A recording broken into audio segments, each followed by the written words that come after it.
Bonjour tout le monde, j'espère que vous allez bien. Ici Noélie Panda. On se retrouve aujourd'hui pour une nouvelle vidéo. Pour ceux qui ne me connaissent pas, moi c'est Noélie Panda. Je suis auteure, conférencière et formatrice. Et sur cette chaîne, on parle de ta santé mentale, de ta guérison émotionnelle et de ta spiritualité. Donc si tu n'es pas encore abonné, abonne-toi pour ne pas rater au fait nos vidéos en ce qui concerne au fait ton bien-être, ton épanouissement, ta vie spirituelle, ainsi de suite. Dans la vidéo d'aujourd'hui, j'aimerais qu'on puisse parler ensemble du syndrome de Stockholm, ou l'art de défendre ses bourreaux. Il y a un truc que j'ai remarqué chez les chrétiens. Il y a quelques jours, je crois, j'ai fait un post sur ma page Facebook où je disais ceci: le fait de laisser les gens te brimer, te manquer du respect, te manipuler, te faire n'importe quoi et te taire n'est pas signe d'humilité. Quand les gens te font du mal, encore et encore et encore et encore, et que tu te tais, tu subis en silence, tu les laisses faire encore et encore, ce n'est pas un signe d'humilité chez toi. Parce que moi j'ai remarqué ce truc-là, surtout vous les chrétiens, vous avez tendance au fait à confondre les choses. C'est pour ça que j'aime fonctionner au fait avec le dictionnaire. L'humilité n'a rien à voir avec le fait de laisser les autres te détruire, te faire du mal. Et cette personne a répondu en commentaire: oui, Jésus a dit, s'il y a quelqu'un qui te tape sur la joue droite, tends-lui la joue gauche. Enfin bref, vous connaissez le verset. Voilà, donc ça dit que si on te fait du mal par ici, tu retournes encore de l'autre côté, on te fait du mal. Vous voyez comment vous pouvez prendre un verset biblique normal, vous le changer de contexte pour venir au fait justifier des abus. Vous prenez des versets bibliques hors de leur contexte pour venir défendre au fait des abus. Malheureusement, c'est ce genre de choses que vous faites et que les gens abusent de vous. Dans la famille, dans vos amitiés, en amour, au travail et même à l'église. On te fait du mal. Et puis au nom de Jésus a dit que oui, si on te frappe sur la joue gauche, dans la joue droite. Non, on est là, on te manipule, on te foule aux pieds. On t'escroque, on te fait tout et n'importe quoi, toutes sortes d'abus qui existent. Et puis tu es là parce que tu es chrétien. Jésus il a dit il faut supporter. Mais c'est le même Jésus qui a dit aime-toi comme tu aimeras ton prochain. Donc si tu t'aimes assez, je t'assure que tu poses des limites. Une personne qui s'aime, c'est une personne qui sait mettre des limites aux autres en fait. Mais souvent, vous ne vous aimez pas. C'est comme ça que vous laissez les autres faire du n'importe quoi dans vos vies. Après, vous voulez mettre ça sous les coups de versets bibliques. Et pire encore, vous voulez pousser les autres à agir au fait comme vous. On te fait du mal. On te détruit. Parce que toi, tu as toléré.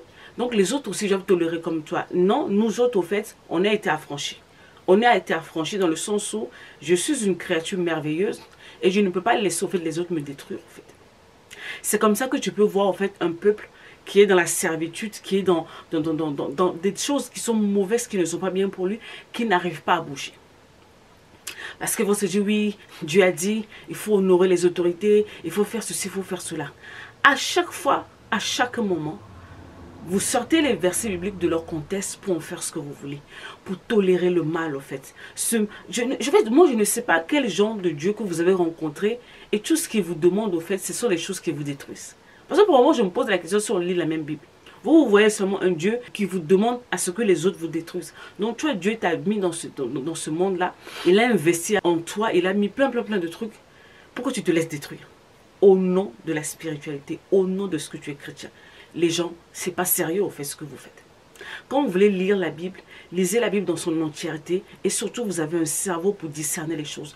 Ne prenez pas les choses comme ça, n'avalez pas les choses. C'est comme ça qu'on vous détruit. Vous n'osez pas au fait revendiquer, vous n'osez pas mettre des limites et vous vivez dans la frustration. À la fin, vous en voulez aux gens, vous en voulez à l'église, vous en voulez à Dieu, alors que rien de toutes ces personnes ne vous ont demandé de subir quoi que ce soit en fait. C'est vous qui voulez subir et vous subissez. Attention à vous. Vous n'êtes pas obligé de tolérer tout et n'importe quoi au nom de la Bible. La même Bible qu'on peut prendre pour faire du bien. Il y a des gens qui peuvent sortir la Bible de leur verset, de leur contexte au fait, pour vous faire subir tout et n'importe quoi. Les choses que par moment eux-mêmes ne peuvent pas supporter. Ou des choses qu'eux-mêmes ils subissent, ils ne savent pas comment s'en sortir dedans. Donc ça dit que c'est un joug qu'ils ont eux-mêmes sur eux-mêmes. Ils n'arrivent pas, au fait, à déposer ces jours-là. Ils voulaient les transférer sur vous. Vous savez, il y a une fois, j'avais déménagé de la ville là où j'habitais et je suis arrivée dans une nouvelle ville.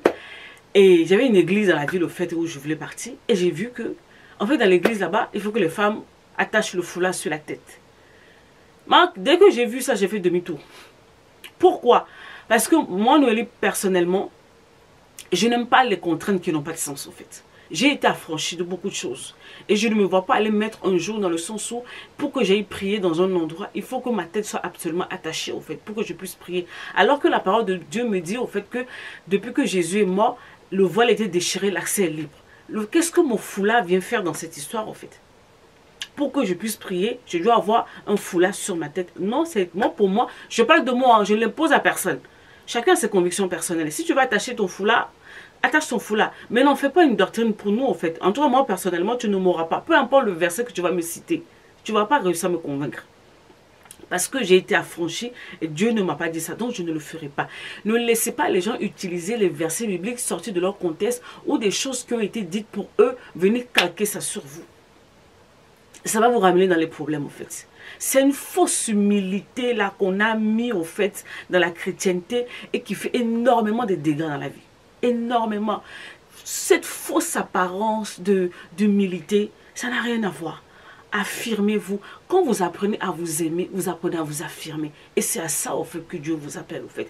Ce n'est pas de l'orgueil. On appelle ça de l'amour de soi. La parole de Dieu vous dit, aimez-vous quand vous aimez les autres. Tu ne t'aimes pas, tu veux aimer les autres. Toi, tu veux aimer les autres plus que qui? Parce que toi-même, tu permets qu'on te traite n'importe comment. Ça veut dire que tu ne t'aimes pas. Parce qu'une personne qui s'aime, tu as du respect pour toi-même. Et tu ne vas pas tolérer un certain nombre de choses. D'accord? Arrêtez de défendre les gens qui vous font du mal. Arrêtez de tolérer des choses que vous ne devez pas tolérer au nom de Dieu a dit, tel verset biblique a dit. Si tu fouilles bien dans la Bible, tu vas voir que ce que tu cites là, il y en a un autre qui dit son contraire quelque part, en fait. Donc, chaque personne prend la part qui lui, en guillemets, qui l'intéresse. Toi, si tu es conscient que tu as été affranchi, reste dans ta liberté et fonctionne dans ta liberté. D'accord? Et puis surtout, sors de ce système où il faut vraiment défendre les personnes qui te font du mal, défendre au fait les choses qui te font du mal, au fait. C'est vraiment un trouble mental. Quand quelqu'un te fait du mal et que tu commences à défendre cette personne ou cette chose, tu souffres d'un syndrome. Il y a un problème psychologique qui est là, en fait. Mais vous, les chrétiens, vous n'aimez pas quand on vous dise qu'il y a quelque chose qui ne va pas. Vous voyez des esprits partout. Non. Christ vous a affranchi. Restez dans cette liberté-là, en fait. Ne prenez pas les versets bibliques, ne prenez pas la parole de Dieu pour rester encore sur un nouveau joug, ou ne laissez pas les personnes utiliser, au fait, des versets bibliques pour vous ramener dans les jougs duquel, au fait, Dieu vous a affranchi. Gardez votre liberté, au fait. Je dis bien, gardez votre liberté. Gardez les yeux ouverts. Très ouverts sur les choses et apprenez à dire non. Non, non, non et non. C'est de ça dont je voulais te parler aujourd'hui. Prends soin de toi. Et puis bon, dis-moi ce que tu en penses en commentaire. On se retrouve bientôt pour une nouvelle vidéo. Si tu as des questions ou quoi que ce soit, n'hésite pas à le laisser en commentaire de cette vidéo. On se retrouve bientôt pour une nouvelle vidéo. D'ici là, prends soin de toi. C'était Noélie Panda. Bye bye.